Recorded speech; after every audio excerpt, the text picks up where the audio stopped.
നമസ്കാരം, welcome back to chemistry simplified with Archana. കഴിഞ്ഞ ക്ലാസ്സിൽ നമ്മൾ ഡിസ്പ്ലേസ്മെൻറ്റ് റിയാക്ഷനെ കുറിച്ചിട്ടാണ് ഡിസ്കസ് ചെയ്തത്. ഇന്ന് നമ്മൾ ഡിസ്കസ് ചെയ്യാനായിട്ട് പോകുന്നത് ഡബിൾ ഡിസ്പ്ലേസ്മെൻറ്റ് റിയാക്ഷനെ കുറിച്ചിട്ടാണ്. നമ്മൾ ഇന്ന് ഡബിൾ ഡിസ്പ്ലേസ്മെന്റ് റിയാക്ഷനെ കുറിച്ചിട്ടാണ് ഡിസ്കസ് ചെയ്യാനായിട്ട് പോകുന്നത്. അപ്പൊ നിങ്ങളുടെ ടെക്സ്റ്റിൽ ഒരു ആക്ടിവിറ്റി ഉണ്ട്.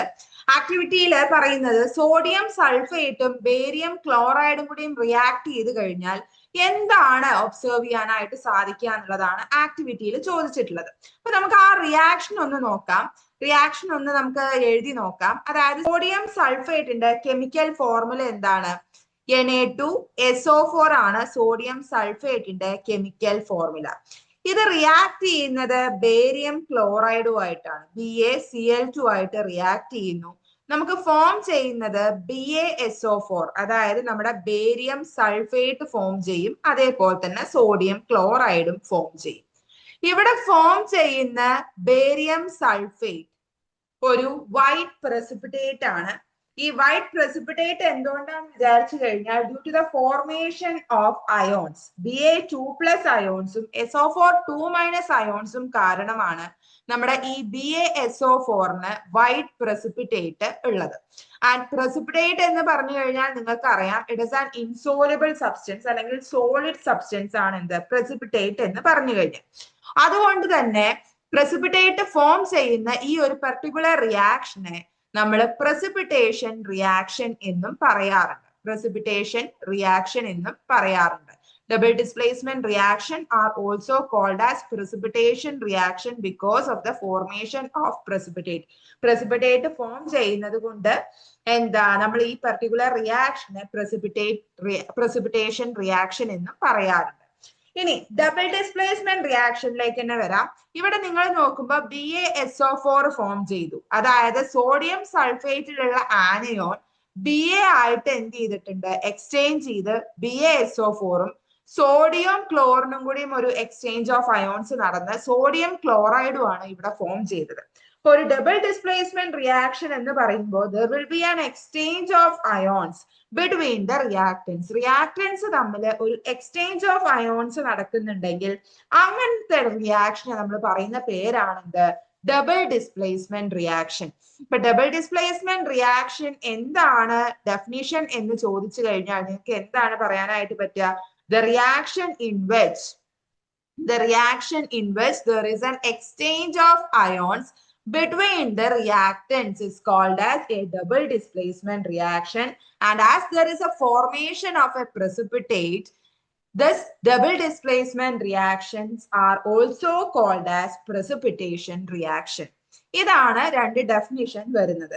വേറൊരു ആക്ടിവിറ്റിയും കൂടി എന്താ ടെക്സ്റ്റിൽ തന്നിട്ടുണ്ട്. What happens when lead nitrate reacts with potassium iodide. നമുക്ക് അറിയുന്നതാണ് ലെഡ് നൈട്രേറ്റിന്റെ കെമിക്കൽ ഫോർമുല എന്താണ്? PbNO3 ആണല്ലോ. PbNO3 ആണ്. It is reacting with potassium iodide. പൊട്ടാസ്യം അയോഡൈഡുമായിട്ട് റിയാക്ട് ചെയ്യുന്നു. എക്സ്ചേഞ്ച് ഓഫ് അയോൺസ് നടക്കണല്ലോ. നമ്മുടെ എന്താ ഡബിൾ ഡിസ്പ്ലേസ്മെന്റ് റിയാക്ഷൻ ആണ്, എക്സ്ചേഞ്ച് ഓഫ് അയോൺസ് നടക്കണം. So the products will be PbI2, lead അയോഡൈഡും അതേപോലെ തന്നെ പൊട്ടാസ്യം നൈട്രേറ്റും ആണ് ഇവിടെ പ്രൊഡക്റ്റ് ആയിട്ട് ഫോം ചെയ്യുന്നത്. ഇക്വേഷൻ ബാലൻസ്ഡ് അല്ല. ഇക്വേഷൻ ബാലൻസ്ഡ് ആക്കാൻ വേണ്ടി ഇവിടെ 2 I ഉണ്ട്. അപ്പൊ ഇവിടെ 2 ഇട്ട് കൊടുക്കാം. 2. സോ ഇപ്പൊ ഇക്വേഷൻ ബാലൻസ്ഡ് ആയിട്ടുണ്ട്. ഇങ്ങനെ ഒരു റിയാക്ഷൻ നടക്കുമ്പോൾ, അതായത് ലെഡ് നൈട്രേറ്റും പൊട്ടാസ്യം അയോഡൈഡും കൂടി റിയാക്ട് ചെയ്യുന്ന സമയത്ത് ഫോം ചെയ്യുന്ന PbI2 is having an yellow precipitate. Yellow precipitate ആണ് ഇവിടെ ഫോം ചെയ്യുക. And that yellow precipitate is due to the formation of lead iodide. ഈ രണ്ട് റിയാക്ഷൻ മാത്രമല്ല, there are several examples for double displacement reaction. ഇപ്പൊ നമ്മുടെ lead nitrate, അപ്പൊ നമുക്ക് പറയാനാണെങ്കിൽ ലെഡ് നൈട്രേറ്റ് തന്നെ PbNO3 ലെഡ് നൈട്രേറ്റും സോഡിയം ക്ലോറൈഡും ആയിട്ടുള്ള റിയാക്ഷൻ. ഈ റിയാക്ഷനില് എന്താ സോഡിയം നൈട്രേറ്റ് ഫോം ചെയ്യും. അതേപോലെ തന്നെ PbCl2 ലെഡ് ക്ലോറൈഡ് ഫോം ചെയ്യും. PbCl2 ഫോം ചെയ്യും. ഈ ഫോം ചെയ്യുന്ന ലെഡ് ക്ലോറൈഡിന് it will be having a white precipitate ആണ് ഉണ്ടാവുക. ഇക്വേഷൻ ബാലൻസ്ഡ് അല്ല. ഇക്വേഷൻ ബാലൻസ് ചെയ്യാൻ വേണ്ടിയിട്ട് ഇവിടെ 2NaCl കൊടുക്കാം. അതേപോലെ തന്നെ ഇവിടെ 2NaNO3 ആക്കാം. സോ ഇപ്പൊ ഇത് ബാലൻസ്ഡ് ആയിട്ടുള്ള ഒരു ഇക്വേഷൻ ആയിട്ടുണ്ട്. അപ്പൊ ഇവിടെ ഫോം ചെയ്യുന്നത് എന്താണ്? വൈറ്റ് പ്രസിപ്പിറ്റേറ്റ് തന്നെയാണ്. White precipitate due to the formation of lead chloride. Lead chloride കാരണം വൈറ്റ് പ്രസിപ്പിറ്റേറ്റ് ഫോം ചെയ്യുന്ന ഈ റിയാക്ഷനും എന്താണ്? ഡബിൾ ഡിസ്പ്ലേസ്മെന്റ് റിയാക്ഷൻ ആണ്. മാത്രമല്ല അലുമിനിയം സൾഫേറ്റും കാൽഷ്യം ഹൈഡ്രോക്സൈഡും ആയിട്ടുള്ള റിയാക്ഷൻ നമുക്ക് എഴുതി നോക്കണമെങ്കിൽ അലുമിനിയം സൾഫേറ്റ് എന്ന് പറയുമ്പോൾ അതിന്റെ കെമിക്കൽ ഫോർമുല എന്താണ്? Al2SO4 ത്രൈസ് ആണ് അലുമിനിയം സൾഫേറ്റിന്റെ കെമിക്കൽ ഫോർമുല വരിക. അത് കാൽഷ്യം ഹൈഡ്രോക്സൈഡുമായിട്ട് റിയാക്ട് ചെയ്ത് കഴിഞ്ഞാൽ CaOH ട്വൈസുമായിട്ട് റിയാക്ട് ചെയ്ത് കഴിഞ്ഞാൽ നമുക്ക് എന്ത് കിട്ടും? അലുമിനിയം ഹൈഡ്രോക്സൈഡ് കിട്ടും. അതായത് AlOH ത്രൈസ് കിട്ടും. അതേപോലെ തന്നെ ഫോം ചെയ്യുന്നതാണ് കാൽഷ്യം സൾഫേറ്റ്. കാൽഷ്യം സൾഫേറ്റും എന്ത് ചെയ്യും? ഫോം ചെയ്യും. കാൽഷ്യം സൾഫേറ്റ് CaSO4 ഫോം ചെയ്യും. ഇവിടെ ഫോം ചെയ്യുന്ന അലുമിനിയം സൾഫേറ്റ് ഇവിടെ ഫോം ചെയ്യുന്ന അലുമിനിയം ഹൈഡ്രോക്സൈഡിന് ഏത് കളറായിരിക്കും? വൈറ്റ് പ്രസിപ്പിറ്റേറ്റ് ആണ് ഉണ്ടായിരിക്കും. അപ്പൊ ഈ 4 എണ്ണവും എന്താണ്? ഡബിൾ ഡിസ്പ്ലേസ്മെന്റ് റിയാക്ഷന് എക്സാമ്പിൾ ആണ്.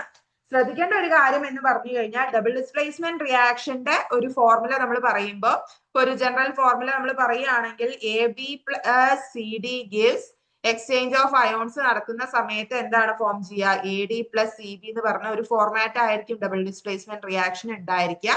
And the reaction in which there is an exchange of ions between the reactants is called as a double displacement reaction എന്ന് പറയാം. And any reaction in which an insoluble solid is formed is called as a precipitation reaction. ഇവിടെ double displacement reaction നോക്കുന്ന സമയത്ത് there is a formation of precipitate. So double displacement reaction is also called as a precipitation reaction. Class ഇഷ്ടപ്പെട്ടിട്ടുണ്ടെങ്കിൽ like ചെയ്യുക, share ചെയ്യുക, subscribe ചെയ്യുക. Thank you.